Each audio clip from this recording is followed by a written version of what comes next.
My name's Jordan, I'm 35, and I used to think that if you did enough for your family, paid the bills, showed up to events, smiled through the insults, they'd eventually see your worth. Turns out, all it gets you is a folding chair in the hallway and a lukewarm box of pasta while everyone else clinks champagne glasses. It was a Friday evening when it all went down. The kind of night where the air smells like rain but nothing actually falls. My sister, Lisa, had sent out a family-wide invite a week earlier. Dinner to celebrate Michael's promotion. It read, with emojis of confetti and champagne. Michael, her golden child. My nephew who once got suspended for sneaking vodka into biology class but somehow still walks on water in Lisa's eyes. He'd landed a job at some startup, nothing groundbreaking, but Lisa acted like he'd discovered gravity. I wasn't going to go at first. I just pulled a double shift at the clinic. I hadn't even showered, and frankly, the idea of another dinner where I sat silently while they laughed about inside jokes I was never part of didn't exactly thrill me. But then I thought, maybe this time will be different. I should have known better. I showed up in slacks and a blazer, hair combed, teeth brushed, with a gift in hand, nothing flashy, just a nice leather-bound notebook and a sleek pen. Something to mark the start of Michael's new chapter. I walked into the restaurant, one of those overpriced places where water comes in glass bottles and they charge extra for bread, and immediately, I knew. The way Lisa looked at me, like she'd stepped on something sticky. "Oh, you came," she said, eyebrows raised. "You invited me," I replied, trying to keep my tone neutral. "Right, yeah, I just wasn't sure you'd actually." Anyway, she waved her hand like she was swatting away a fly. We're all set up inside. I followed her through the dining room, passing round tables decked with candles and white linen. We stopped in front of a long table already full. My parents, cousins, aunts, uncles, all crammed in, laughing and sipping. There was one empty seat at the end. My stomach unclenched for a second. Then Lisa turned and said, "Oh, that's for Grandpa. He's just in the restroom." She handed me a brown paper bag with grease spots already blooming through the sides. "We didn't think you'd want to stay the whole time, so I asked them to box up something early. Pasta primavera vegetarian, right?" I just stared at her. She actually had the nerve to hand me takeout. In front of everyone. "I figured you'd be more comfortable in the hall," she added, pointing toward the side corridor that led to the restrooms and staff area. "You hate crowds." That part was true. I do hate crowds. Especially when they're full of people who only remember you exist when they need something fixed or funded. I didn't say a word. Just took the box, nodded like a fool, and backed away while the laughter picked up again. I found a bench outside the hallway bathrooms, tucked behind a fake potted plant and a fire extinguisher. It smelled faintly of bleach and something burnt. I peeled back the lid. It was already cold. As I picked at it, I thought about the last few years. How I'd covered Lisa's utility bills more times than I could count. How I co-signed the loan for my parents' new car.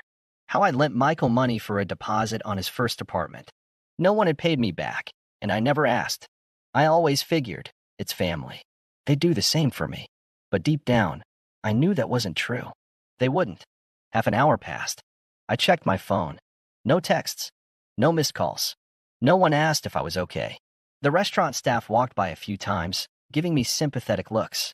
One even asked if I was lost. I almost laughed. Then, around the hour mark, I heard the clinking of glasses. The toast. Lisa's voice rang out like nails on a chalkboard. "To Michael, our star.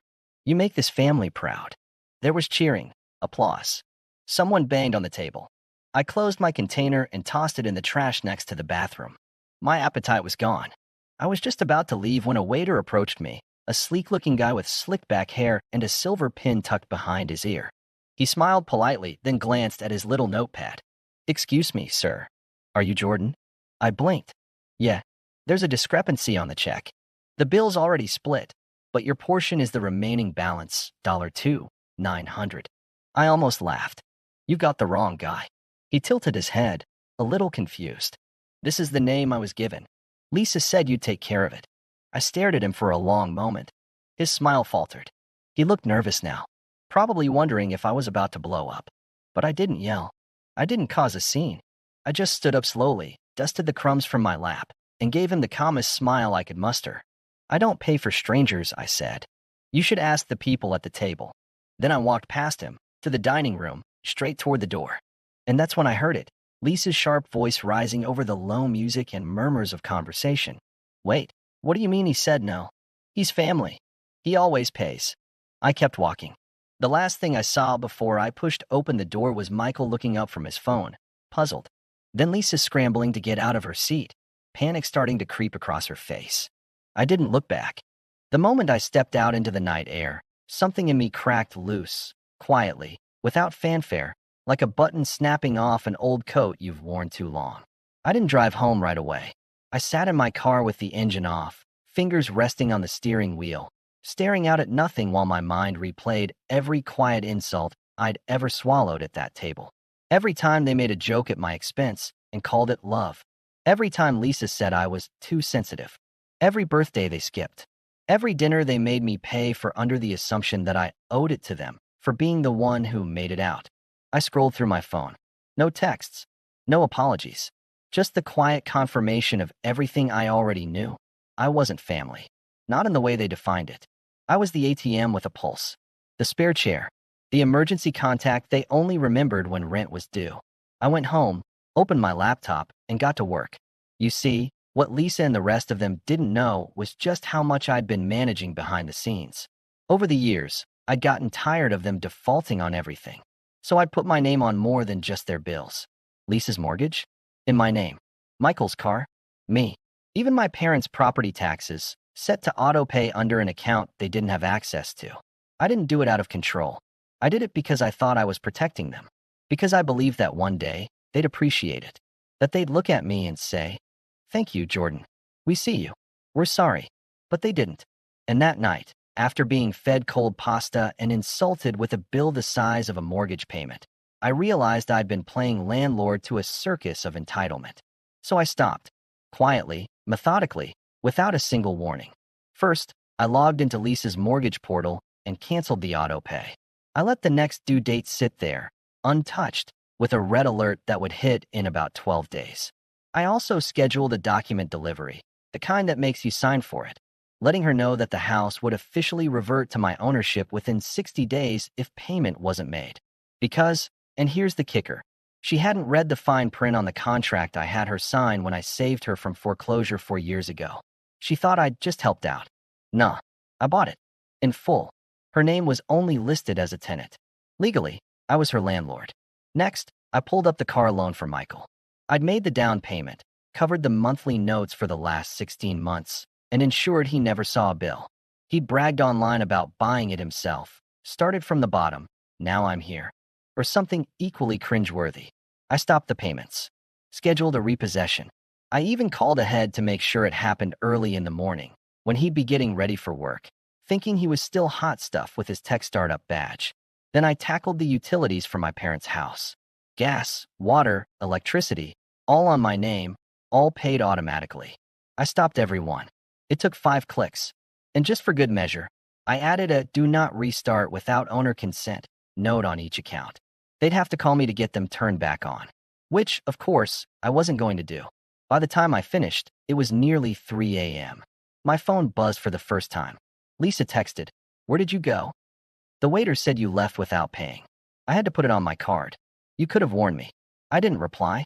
10 minutes later, she texted again, "This isn't funny. You know how tight things are right now. Mom said you'd cover it."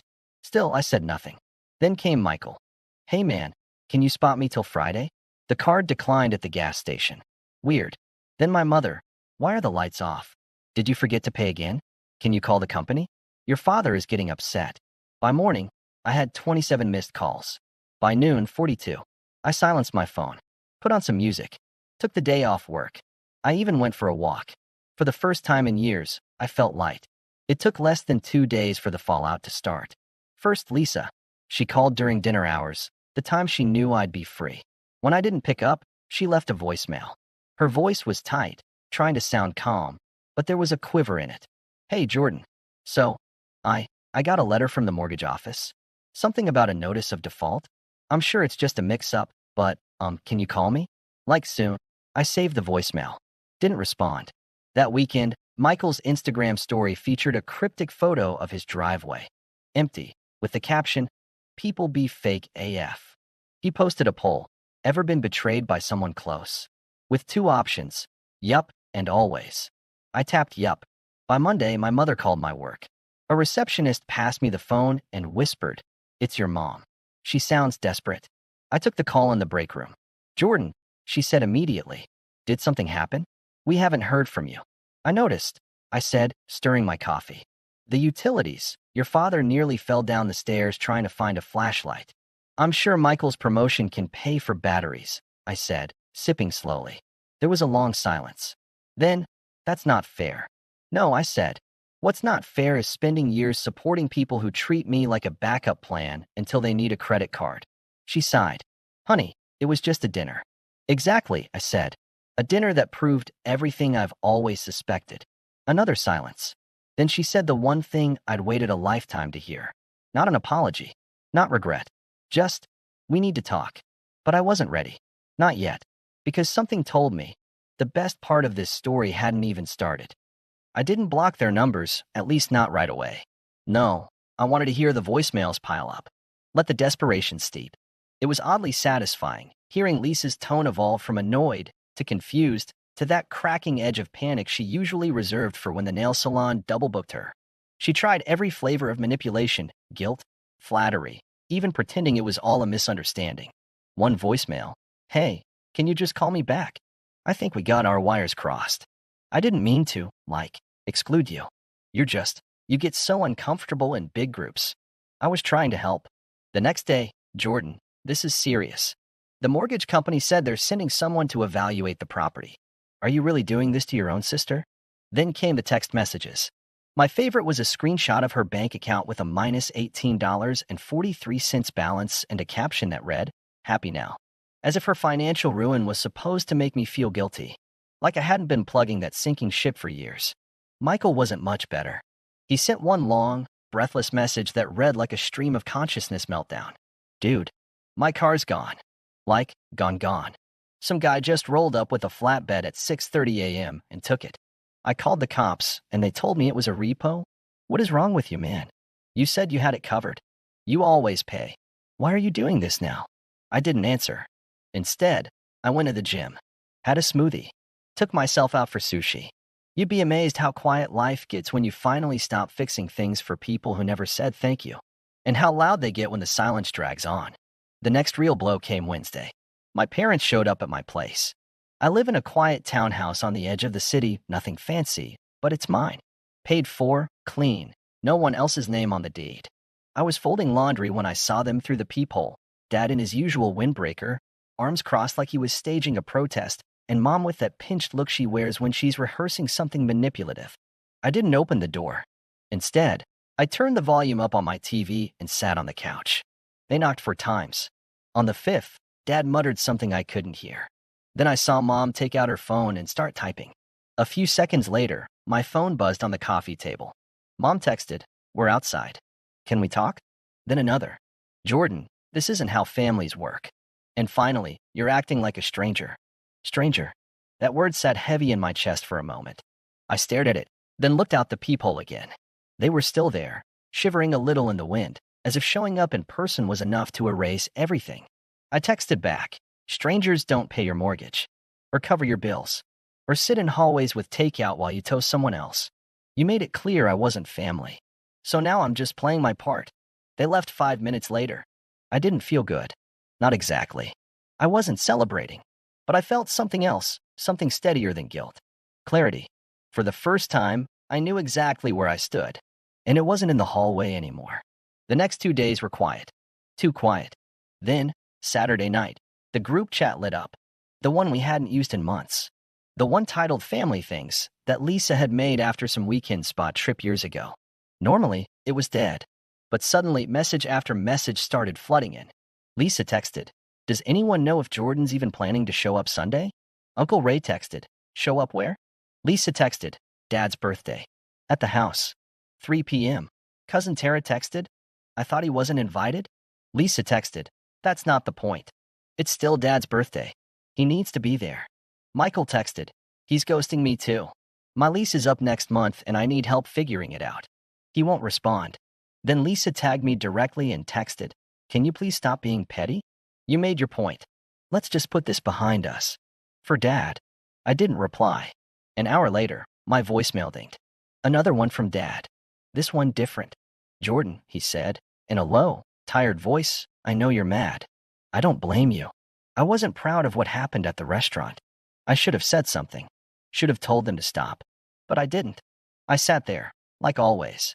That's on me. But you not showing up Sunday, that's on you now. So just think about it. That's all I ask. I replayed it twice. Then once more, just to catch the tremor in his voice. Guilt has a funny way of dressing itself up in honesty. I sat with it. I considered showing up. Then Sunday came. And so did something else. Because that morning, while I was still in bed, I got a delivery. A large white envelope with my name in bold print. No return address. Inside were two things: a handwritten letter, a copy of a legal document. The letter was from Lisa, scribbled in rushed cursive, as if she'd written it through clenched teeth. It started like an apology, but halfway through, the tone shifted. I was just trying to make the night about Michael, she wrote. It wasn't personal. But your little stunt has put me in a terrible position. The bank is hounding me. The mortgage is defaulting. And now Mom and Dad are mad at me. You need to fix this. Please. Then the kicker, Uncle Dean said we might have grounds to fight it. He's got a lawyer friend who looked over the paperwork and thinks there's a loophole. If we challenge the ownership transfer. I stopped reading. I picked up the legal document. Sure enough, it was a notice of intent. She was trying to dispute the mortgage agreement, to claim she'd been misled. She brought in a lawyer. She was going to fight me. After everything I'd done, after the bills, the co-signing, the years of silent sacrifices, she was trying to take the house back. That's when I realized something. They never wanted me to be family. Not really. They just wanted access. And now? Now they were about to learn what it meant to lose it. I didn't react immediately. I didn't call Lisa. I didn't storm over or write some scathing text that she could screenshot and twist into proof of victimhood. I just sat there at my kitchen table, the letter and the legal notice spread out in front of me, steam rising from the coffee I'd forgotten I poured. She really did it. After everything, this was her move. It wasn't enough to humiliate me, take my money, and hand me a takeout box while they toasted the real success story. Now, when I finally said no, they thought they could force me back into their world through legal pressure. I stared at the envelope for a long time, and something inside me settled. Not anger, not hurt, something colder, quieter, like a final door clicking shut. So I made a decision. I picked up my phone and called my lawyer, Renee. We'd worked together for a few years, and she was one of the few people in my life who never sugarcoated anything. Jordan, she said, picking up on the second ring. You okay? Yeah, I said. But I need you to make something crystal clear in the records. Shoot. I want the full foreclosure process to begin on Lisa's house, I said, voice flat. And I want it airtight. No delays. No extensions. She's already behind, and now she's trying to dispute the ownership. Let's get this moving before she pulls something else. There was a pause, then a sharp exhale. She really went there. Huh? She went there, I said, standing up to pace the room. And I want to make sure when the papers land, they land hard. No loopholes. No wiggle room. And Renee. Yeah, I want her served at the birthday party. Renee didn't ask any questions. She just said, you got it, and hung up. That Sunday afternoon, while everyone gathered at my parents' house, drinking cheap wine and pretending everything was fine, a silver Lexus pulled up to the curb. A man in a charcoal gray suit stepped out. He checked his watch, pulled a thick envelope from his briefcase, and walked up the front steps. Lisa answered the door. From the security footage I got later from a neighbor who owed me a favor, she was smiling when she opened it, until he said her name and handed over the documents. She took them slowly, flipping through the first few pages. You can actually see the moment her mouth opens slightly and her eyes start darting across the legal jargon. Then she drops the envelope. She tries to hand it back. He just nods, steps down the stairs, and walks back to his car. Game over. That night, my phone blew up again. Missed calls. Voicemails. Angry texts. First from Lisa, then Michael, then my mother. Lisa, you vindictive little, how dare you do this on Dad's birthday? This is low, even for you. Michael, bro, you're really gonna throw your own family out on the street? Over a dinner? Mom, you're destroying this family. Please, talk to me. You're better than this. But they were wrong. I wasn't destroying anything. I was finally cleaning up the mess they built. And now that the gloves were off, I didn't stop there. I called the bank that held the car loan for Michael, informed them of the voluntary repossession, and shared the text he'd sent admitting he couldn't pay. I requested they pursue the full remaining balance, which I'd co-signed, but had rescinded all financial responsibility from thanks to a waiver he signed, again, something he never read, just signed and handed back when I offered to help. Then I contacted the electric and water utility companies. Remember that do not restart without owner consent flag I set? I kept it on. My parents called me directly the next day. Jordan, Dad said, his voice unusually soft. Can we talk? In person. No, I said. Please. You're still our son. No, I repeated. I was your son. Then you laughed while I sat in a hallway with cold pasta like a servant. You toasted the nephew I helped put through school, and when the bill came, you sent the waiter to me like I was the hired help. I didn't know, he said.